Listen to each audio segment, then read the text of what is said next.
Hello guys, welcome po sa ating channel. Ito po ngayon yung ating tanim na siling panigang. Ito po ay may total na 2,200 na plants at kasalukuyan po itong nasa kanyang third week mula pagkalipat tanim. So sana po abutan po natin yung magandang presyo. So ayan mga ka-agri, laban lang tayo.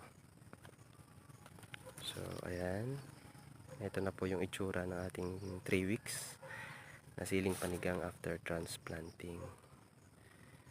So ayan, ito naman po yung buong area na tinamnan po natin.